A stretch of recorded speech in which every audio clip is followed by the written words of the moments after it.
today I'm going to be talking through the gear that I use to film weddings. I do want to quickly say that this video will not include anything that's post-wedding, so like editing software, etc. I can make another video about that if you want me to. So first up, we've got the Sony A7S Mark II. So this is my B cam for weddings. Absolutely top-notch camera, cannot recommend it enough. It was my first mirrorless camera and first of the Sony range. As soon as I got it, I just fell in love with it. It's a fantastic camera, it really is. It's very small, it's very light, it's very non-intrusive, and it's perfect for weddings. The Sony A7 Mark III. So this is my A cam, so this is the main camera I use throughout the day, and this is it. This is the camera that I'm using to film this video on. This just tops the A7S Mark II. It's got an amazing autofocus, and that's what I'm using right now. It's great. Although for weddings I pretty much shoot manual all day. I only use autofocus for a few segments. I'm gonna absolutely butcher this, but it's called the Miki. I'm gonna go with Miki. Whatever it's called, it don't matter who gives a crap. So this is a micro lens adapter. So during the bridal prep, I'll pop this on my lens and get those nice sort of close-up shots of the jewellery, if there's any jewellery knocking about. If you're looking to build your kit up, I don't think this is an essential item. It's just a different shot perspective. What I'm trying to say is I could live without it. The DJI Mavic Pro 2. I normally turn up quite early, so the first thing I do is get the drone out, get establishing shots of the venue while no one's there, get a few variations, maybe 2, 3, 4 shot variations. I don't overuse the drone, to be honest. I feel like if you use it too much, it just gets a bit cheesy, and that's literally it for the drone on the day. The Zhiyun Crane Plus.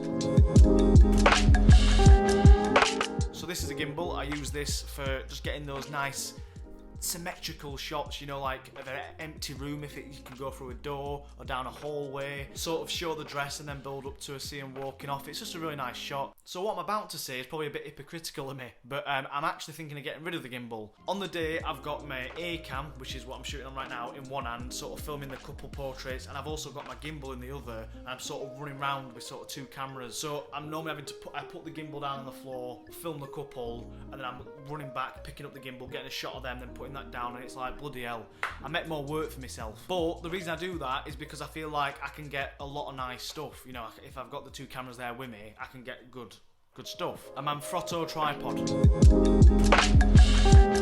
Only use this for ceremony, speeches, first dance. I have it at the back of a room, just getting a wide of everything going off. I call it my safety shot. Sirui lock-in monopod. I personally don't know any modern videographers that don't use a monopod. That's not to say that if you're not using one that you're doing anything wrong. I'm just saying, you know, most people I know already have one. You know, I'm just going to explain how I use it. What I'm trying to say is you probably already know the benefits to having a monopod versus a tripod. Lugging a tripod around all day just isn't very practical, especially if the bridal party are getting ready in a really tight, crammed room and there's a lot of people around. You don't want to be setting a tripod up and getting a shot. Monopod's just like having a stick. It's like a staff. You know, like Gandalf. I feel like I've got a bit of power with it. I'm not joking. A Zoom H1 and a Zoom H1N. So I use these for recording audio during the ceremony and the speeches. So how you're hearing me now is through a Zoom H1, which is this. Each speaker will have one of these attached to them. The only problem with these is you've got to sort of have somewhere to store the recorder while it's connected to the lapel microphone. You can stick the lapel on anything pretty much, but that has got to be most of the time in a pocket. And women at weddings normally don't have pockets, you know, they normally have dresses on. So that leads me on to the Sony TX650s. For the price, these are pretty good. People absolutely rave about these recorders, and to me, they're not great, but they're a saving grace when it comes to miking up women and miking up in situations where you haven't got much time. They're literally... So this is a Sony TX650. There you go, look at that. I hope that's focusing. Say someone gets up to do a reading that you didn't know we're going to do a reading. If you keep one of them on you, just literally press record, ask them just to literally clip it on, down there, and they're done, ready to go. They're a little bit cheaper, therefore the audio quality isn't as great as the Zooms, but if you don't have the time to use the Zooms or Tascam or anything else like that, they save you in a lot of bad situations. So I definitely recommend getting them if you can. 128GB SD cards. So I like SD cards with more storage than I need. It just really reassures me on the day that I know I haven't got to change or mess about with them. Less stress for me, makes my job easier. The Yonguno lights. I don't know if that's even right.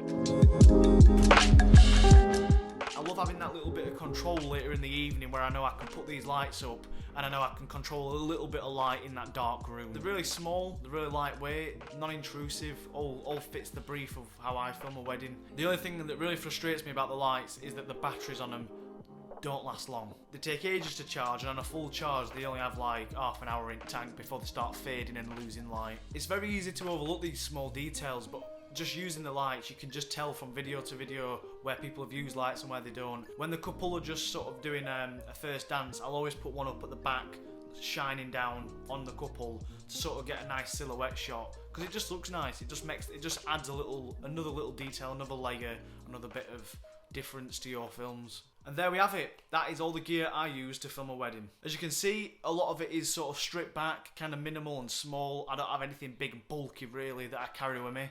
So yeah, that is the gear that I use to film a wedding.